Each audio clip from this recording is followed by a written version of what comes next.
ayatuhu fi dzikril hakim. Bibisyarah Maha luhur Allah subhanahu wa ta'ala, Tuhan yang dermawan, Tuhan yang telah memberikan kabar gembira kepada kita semuanya.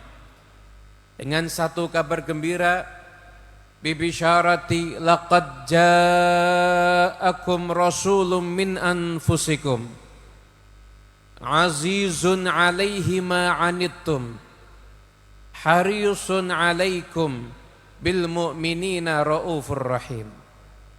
Kabar gembira yang datang kepada kita semuanya, Allah sampaikan dalam firman-Nya, sungguh telah mendatangi kalian seorang rasul min anfusikum, dari diri kalian sendiri.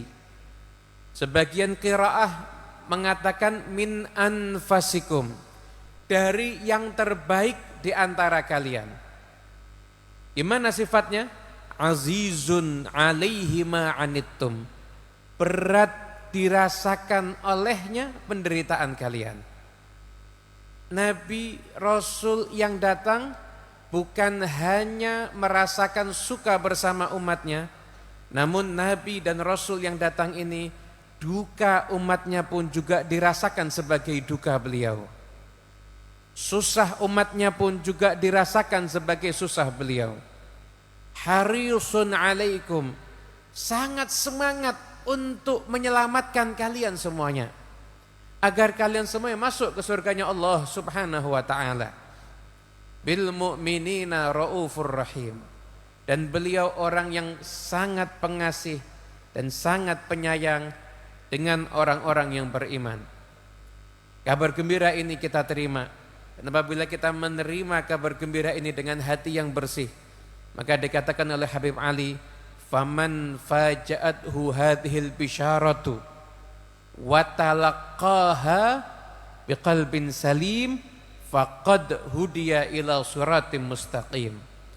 Barang siapa yang menerima kabar gembira ini dengan hati yang bersih, hati yang selamat, maka kabar gembira untuknya, karena dia telah mendapatkan petunjuk untuk mengikuti jalan yang lurus, jalannya Nabi Muhammad, jalannya para pewaris Nabi, jalannya orang-orang yang dicintai oleh Rasulullah sallallahu alaihi wasallam. Hadirin yang dimuliakan Allah Ta'ala, barusan kita mendengar untayan nasihat yang disampaikan oleh seorang kekasih Allah Ta'ala, Al-Habib Ali bin Muhammad Al-Habsyi, yang para ulama memberikan gelar kepada beliau hamilu liwa'i mahabbatil Muhammadiyah, pemegang bendera cinta kepada Rasulullah sallallahu alaihi wasallam. Dalam nasihatnya Habib Ali menyampaikan kabar gembira untuk kita semuanya. Setiap hati yang tertanam di dalamnya keimanan, maka ciri-cirinya hati tersebut akan merasakan kenikmatan apabila mendengar tentang Nabi Muhammad.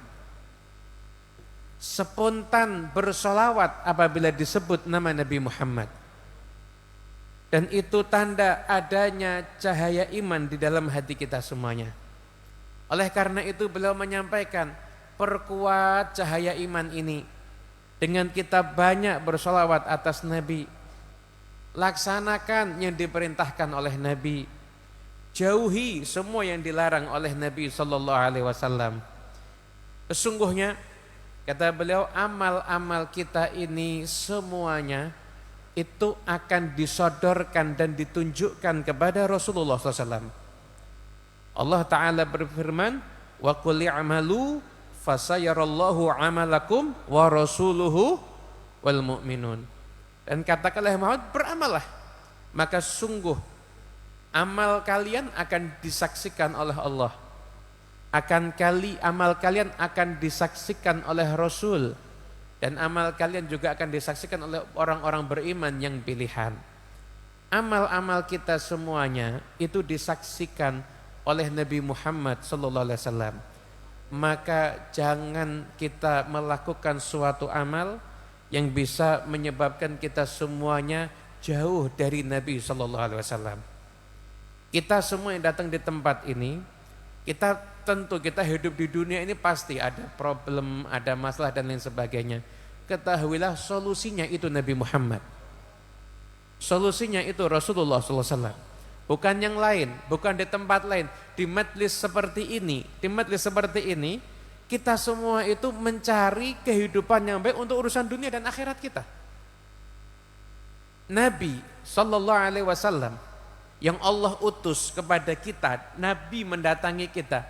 Ini Nabi yang teristimewa. Walaupun beliau itu diutusnya yang paling akhir, namun beliau yang termulia di antara Nabi yang lainnya. Wala in barasta fi syahadati akhiran fawujudu ruhika fil wara gudam. Walaupun keluarnya Nabi ini munculnya di alam nyata ini terakhir, tapi rohnya, nurnya itu yang pertama kali diciptakan oleh Allah Ta'ala. Al-Habib Abdullah bin Alawi Al-Haddad dalam syairnya yang sangat indah, beliau memuji para nabi-nabi terdahulu. Sampai pujian itu beliau tutup, beliau mengatakan waqad jama'al asrara wal amra kullahu Muhammadun al-mab'utsu lil khalqi rahmati. Dan sungguh yang telah menghimpun semua rahasia ilahiyah, semua kelebihan yang ada pada nabi yang terdahulu, keteguhan Nabi Ibrahim, kesabaran Nabi Nuh, sifat pemaaf Nabi Yusuf, sifat-sifat mulia, hal-hal yang Allah berikan. Nabi Ibrahim yang tidak terbakar api, Nabi Musa yang membelah lautan, dan semua kelebihan Allah berikan pada Nabi Muhammad terkumpul semua kelebihan yang diberikan oleh para nabi ini terkumpul dalam satu sosok, yaitu Nabi Muhammad SAW. Al-mab'uts lil khalqi rahmah, yang Allah Ta'ala utus kepada makhluk ini sebagai apa? Rahmat. Bihi khatamallahu nubuwata wabtada falillahi min khatmin bihi wa bidayati. Dengan Nabi Muhammad Allah Ta'ala menutup kenabian. Namun Allah Ta'ala juga memulai kenabian juga dengan Nabi Muhammad. Falillahi min khatmin bihi wa bidayati. Maka sungguh mulia Allah Ta'ala yang menutup para nabi dan memulainya juga dengan satu orang yang sama, yaitu Rasulullah SAW. Pertama kali diciptakan itu Nabi Muhammad, nurnya Rasulullah SAW. Maka ketika Nabi pernah menyampaikan kuntu nabiyan wa adamu munjadilun fil tinati. Aku telah dilantik akan jadi seorang nabi, sedangkan Adam itu masih berupa adonan tanah. Riwayat yang lain wa Adam bainar ruh wal jasad. Nabi Adam masih ruh dan jasadnya itu terpisah. Nabi Muhammad SAW sudah ada dan sudah menjadi calon nabi.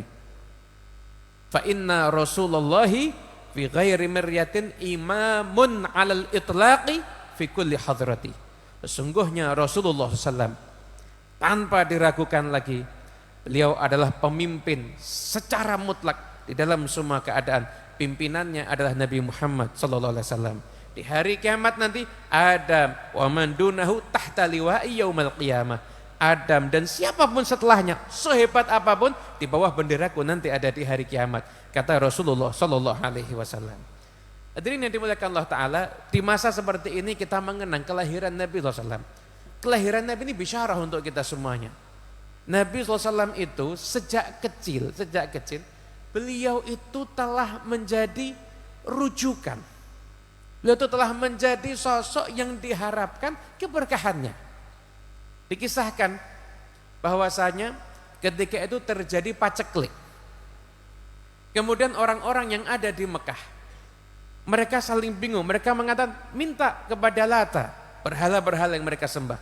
Minta kepada Uzza, lagi minta kepada Manat, minta ini, minta itu dan lain sebagainya.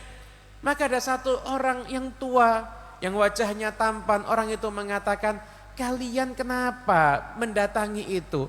Ini di antara kalian masih ada cucunya Ibrahim, cucunya Ismail, datengin mereka. Maka orang itu mengatakan, Abu Thalib yang kamu maksud? Iya, datangi dia. Maka akhirnya orang itu pun mendatangi Abu Thalib, kemudian seraya meminta, hai Abu Thalib, istasqilana. Ayo kamu ikhtiar, mintakan hujan untuk kita semuanya. Maka orang yang ada di situ yang meriwayatkan kisah ini menyaksikan Abu Thalib berjalan dengan seorang anak kecil yang wajahnya seperti matahari. Wajahnya seperti matahari, anak kecil, wajahnya seperti matahari. Anak kecil ini digandeng oleh Abu Thalib sampai di dekat Ka'bah, digendong anak kecil tersebut, ditempelkan punggungnya ke Ka'bah. Maka anak kecil itu kemudian menggerakkan jarinya seperti ini, tiba-tiba berkumpul awan, tangan diturunkan, turun hujan dari Allah Subhanahu wa taala. Makmur, turun hujan, sungai mengalir lagi, hewan-hewan ternak kembali minum lagi, hingga Abu Thalib pun melantunkan syairnya yang indah, wa abyadha yustasqal ghamamu biwajhihi thimalul yatama ismatun lil aramili yaludhu bihi hullaqu min ali hashimin fahum indahu fi ni'matin wa fawadhili. Sosok yang putih, rupawan dan indah, yang wajahnya menjadi sebab turunnya hujan. Pelindungnya anak-anak yatim dan pelindungnya janda-janda yang miskin dan kekurangan. Orang-orang dari Bani Hashim, bahkan bukan cuma Bani Hashim, seluruhnya akan berlindung kepada dia. Sesungguhnya ini yang bersama dengannya fi ni'matin wa fawadhili, selalu berada di dalam kenikmatan dan berada di dalam anugerah Allah Ta'ala, semuanya berkat Nabi Muhammad Sallallahu Alaihi Wasallam. Oleh karena itu, mari momen-momen semacam ini, jadikan ini momen kerinduan kita kepada Nabi Muhammad. Pulang dari tempat ini, bawa Nabi Muhammad di hati kita semuanya. Kata Habib Ali, beliau mengatakan ini yang kita lakukan di bulan ini, niatkan apapun juga, niatkan ya Allah, mudah-mudahan ini masuk juga sebagai catatan amalnya Nabi Muhammad. Ketahuilah kalau kita melakukan itu, mungkin seumur hidup lakukan itu, kita ini nggak akan bisa membalas jasanya Rasulullah Sallallahu Alaihi Wasallam. Hadirin yang dimuliakan Allah Ta'ala, mari kita lihat bagaimana para sahabat itu bersama Nabi, namun mereka selalu merindukan Nabi. Harusnya yang sering ketemu nggak rindu, tapi bersama Nabi, namun selalu merindukan Nabi. Ada salah seorang sahabat yang ketika itu akan perang Badar. Posisi tubuhnya dia itu sedikit lebih maju dibandingkan barisan teman yang lain. Sehingga ketika Nabi menertibkan barisan, Nabi sempat menyentuhkan tongkat ke perut sahabat tersebut. Tongkat ke perut sahabat tersebut agar sahabat itu mundur dan barisannya rapi sejajar dengan teman-teman yang lain. Kenapa? Karena memang umat Islam ini sufufuhum fis shalah ka sufufuhum fil qital. Barisan mereka dalam perang itu seperti barisan mereka ketika mereka mengerjakan salat, rapi begitu. Kemudian sahabatnya mengatakan, ya Rasulullah, sakit. Kau menyakiti aku ya Rasul? Dan Nabi mengatakan, apa maumu? Saya mau balas. Kaget semua sahabat, ini perang Badar. Peperangan pertama umat Islam ketika itu. Dalam kondisi segenting itu, ini sahabat masih berpikir, saya mau balas Nabi. Maka kata Nabi, ya udah, nggak apa-apa, kamu balas. Ini tongkatnya.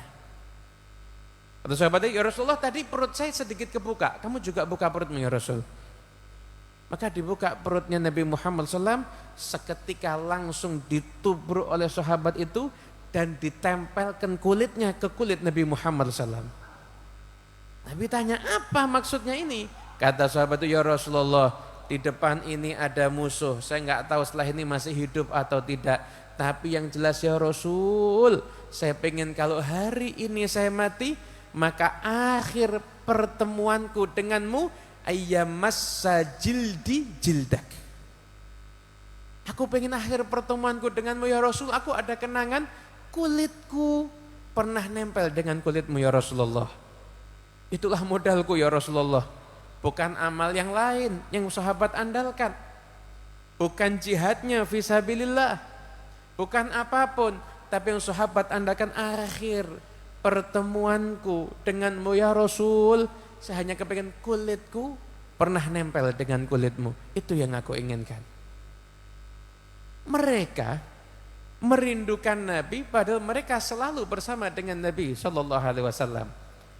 Inilah yang dilakukan oleh para sahabat Nabi. Maka bawa kerinduan ini dalam diri kita semuanya. Bawa kerinduan ini dalam kehidupan kita semuanya. Berapa kali kita ini menghadiri majlis maulid, sudahkah kita merindukan Nabi setiap saatnya? Siapa di antara kita yang setiap akan tidur, dia ambil air wudhu, dia baca doa, dia baca sholawat, dia siapkan dirinya. Semoga malam ini saya bisa mimpi berjumpa dengan Nabi Muhammad. Kita setiap ada orang doa mimpi ketemu Nabi, kita pasti akan mengatakan amin, amin dengan suara yang keras. Betul, tapi tunjukkan kesungguhan kita untuk bisa mimpi Nabi. Sudahkah kita tuh kalau mau tidur itu senangnya kayak mengumpamakan diri kita, semoga malam ini jadi mimpi ketemu Nabi Muhammad. Cinta ini, rindu inilah yang kita pupuk di dalam majelis-majelis yang semacam ini. Sayyidina Abu Bakar As-Siddiq, setelah wafatnya Rasulullah SAW, istri beliau Asma binti Umais, Asma binti Umais itu mengisahkan, Sayyidina Abu Bakar As-Siddiq kalau selesai salat Isya, dia pulang ke rumahnya, dia menghadap ke tembok dan kedua kakinya diangkat dan dia memasukkan kepalanya ke di antara kedua kakinya tersebut seraya mengatakan wa syauqa ila Rasulillah, wa syauqa ila Rasulillah, wa syauqa ila Rasulillah, wa syauqa ila Rasulillah, wa syauqa ila Rasulillah. Rindunya aku denganmu wahai Rasul, rindunya aku denganmu wahai Rasul, rindunya aku denganmu wahai Rasul. Diulang-ulang sama Sayyidina Abu Bakar Siddiq. Diulang-ulang sama beliau sampai istrinya mengatakan kunta ma'ah wa tazur ghadan insyaallah fil akhirah ma'ah. Kamu ini sudah bersama beliau, nanti kamu di akhirat juga bersama beliau. Terus mengulang wa syauqa ila Rasulillah, rindunya aku dengan Rasulullah sallallahu alaihi wasallam. Sampai ada seorang ahli sirah yang mengatakan, minal muhaqqiqin, beliau mengatakan sesungguhnya yang membuat Sayyidina Abu Bakar Siddiq itu beliau wafat hanya terpaut sekitar 2 tahunan dari Nabi Muhammad SAW karena enggak kuat menahan rindu untuk ingin berjumpa dengan Rasulullah. Merindukan Nabi padahal umurnya dihabiskan bersama dengan Nabi Muhammad. Umurnya dihabiskan bersama dengan Nabi. Di mana ada Nabi, di situ ada Sayyidina Abu Bakar As-Siddiq. Kerinduan ini ya ikhwani yang harusnya kita bawa. Oleh karena itu tadi Habib Ali juga menyampaikan bayyidu wajha nabiyikum. Ayo cerahkanlah wajahnya Nabi kalian, Nabi Muhammad. Kalau kalian besok pengen di akhirat di bawah bendera Nabi, kalian cerahkan wajahnya Nabi Muhammad. Kalian ingin dekat dengan Nabi, perbanyak kalian sebut-sebut Nabi Muhammad. Jadikan anak-anak kita kenal sama Nabi Muhammad. Sungguh orang tua yang zalim, yang membiarkan anaknya enggak kenal sama Nabi. Kalau ada orang tua ngasih makanan kepada anaknya, makanan itu makanan beracun, kita sepakat ini orang tua zalim, ini orang tua gila. Ngasih makanan anaknya makanan beracun. Tapi kita sekarang lihat anak kita mengidolakan orang-orang yang meracuni akidah dan imannya. Ini lebih gila. Ini orang tua kalau ngasih makanan anaknya makanan beracun atau anaknya makan beracun didiemin, ini udah keterlaluan. Tapi anak kita mengidolakan orang yang beracun.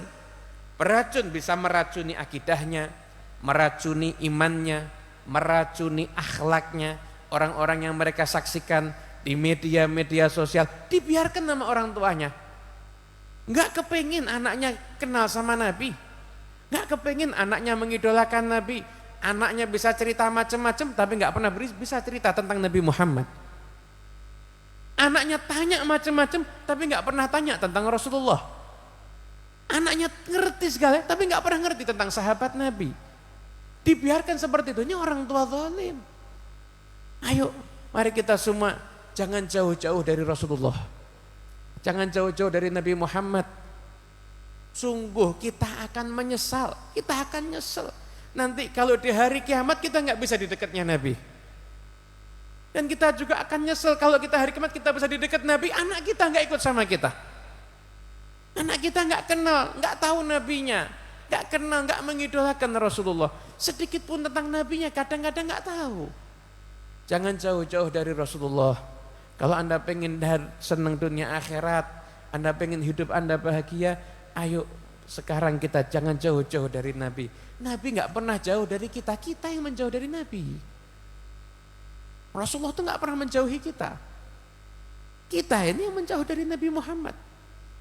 Nabi itu selalu siap menerima umatnya. Kita yang menjauh. Mari kita perbaiki diri kita.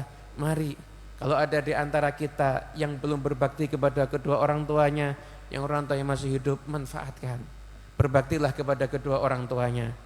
Amal apapun sia-sia kalau anak durhaka kepada kedua orang tua. Hati orang tua disakiti, apa yang bisa dia lakukan untuk menebus itu semuanya? Gak ada amal. Kalau orang masih ada orang tuanya dan gak bisa dia senangkan, gak ada amal yang berguna untuk dirinya. Yang orang tuanya sudah meninggal dunia, sama senangkan hati orang tuanya. Jaga kerukunan antar saudara, dijaga silaturahminya, doakan orang tuanya, kemudian sambung silaturahmi yang tersambung karena orang tua. Mari kita semuanya juga mulai peduli dengan menyambung tali silaturahmi. Sudah banyak pemutusan tali silaturahmi antar sahabat, antar kerabat, tidak saling bertegur sapa, antar tetangga. Jangan dikira ini amalan remeh. Ini putus silaturahmi ini itu amalan yang dosanya luar biasa. Pernah suatu ketika Rasulullah SAW, beliau itu duduk di satu majelis, selesai beliau akan berdoa, beliau memberikan ultimatum terlebih dahulu. Yang putus silaturahmi nyingkir pergi dari sini. Nabi sampaikan, yang putus silaturahmi pergi dari sini. Qum anna. Jangan di sini. Maka semuanya diam, hanya ada satu orang. Dia jalan, kemudian dia datangi kerabat yang dia putus silaturahminya.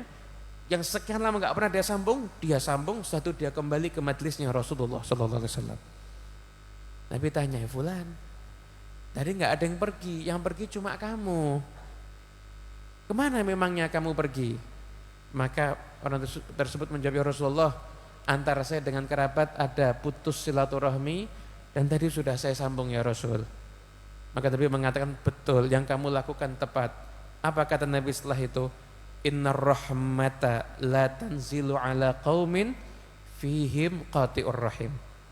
Sesungguhnya rahmat Allah tidak akan turun terhijab atas sekelompok kaum jika di antara kaum itu ada yang memutuskan tali silaturahmi.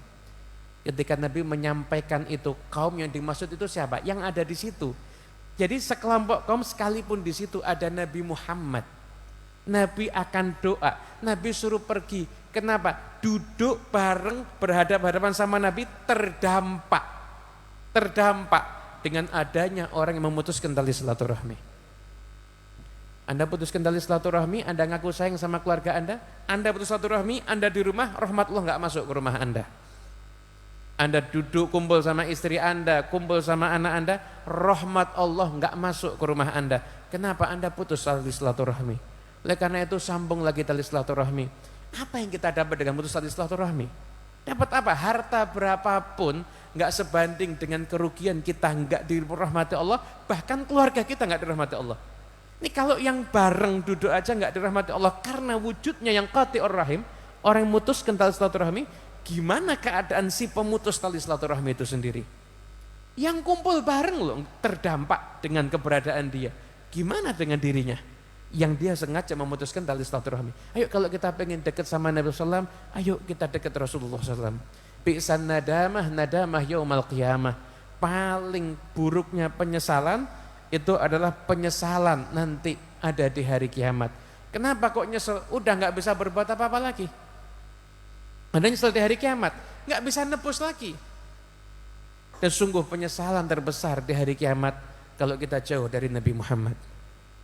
Karena semua nabi di hari itu mereka semua angkat tangan.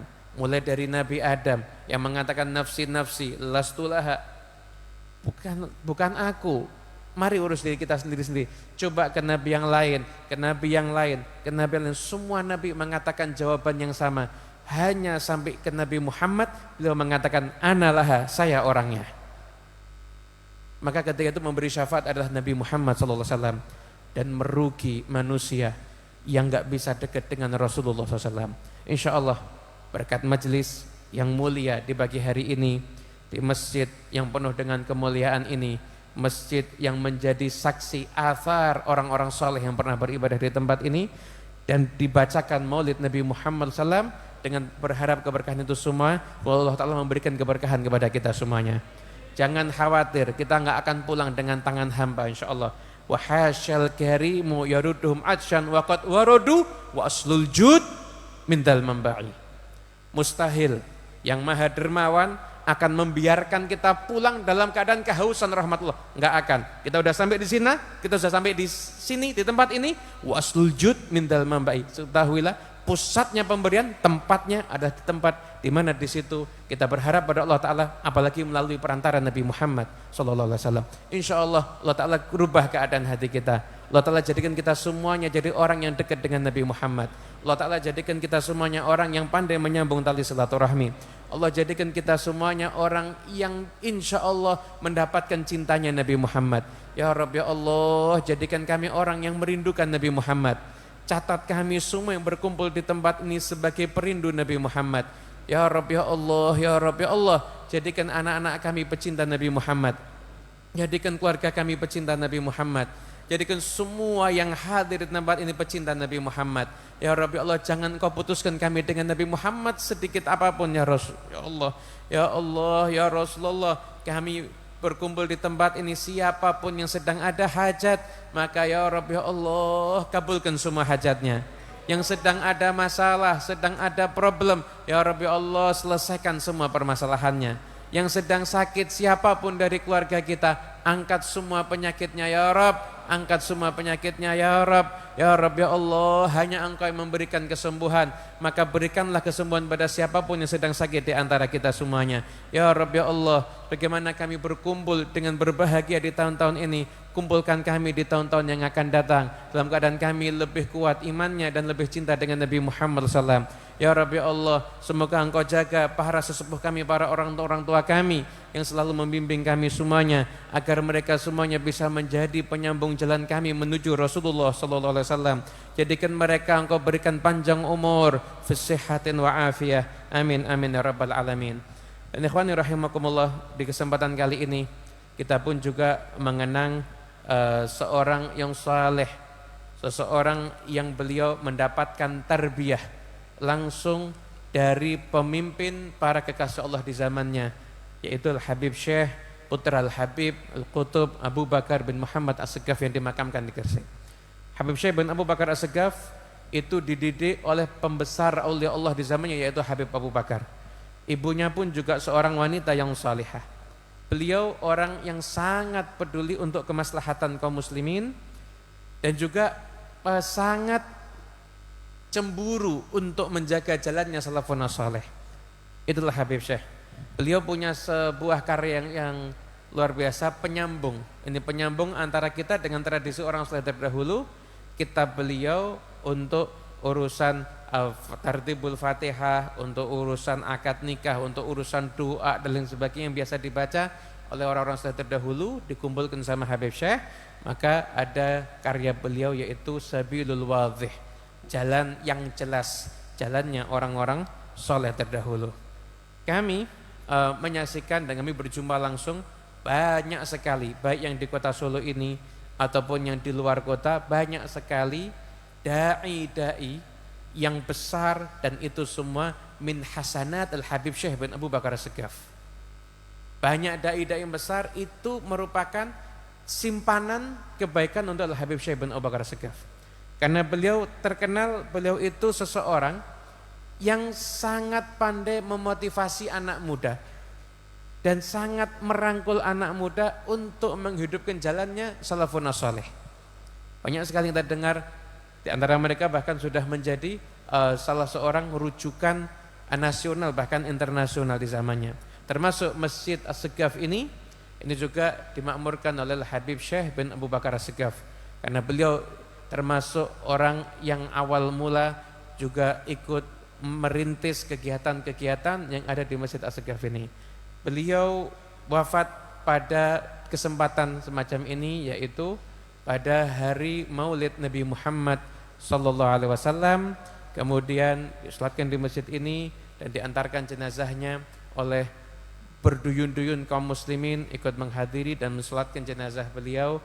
Maka di tempat ini kita pun mendoakan beliau agar insya Allah majlis ini dan apapun kegiatan yang pernah beliau rintis dan siapapun pemuda yang beliau kader yang saat ini telah menjadi seorang da'i, seorang ulama, seorang rujukan, semoga kebaikannya selalu tersambung kepada Habib Syekh, dan semoga beliau selalu mendapatkan keberkahan daripada majlis-majlis para murid-muridnya dimanapun juga berada. Dan kami juga mengharap, berdoa kepada Allah Subhanahu wa taala, semoga Allah taala munculkan lagi yang seperti Habib Syekh di tengah-tengah kita semuanya.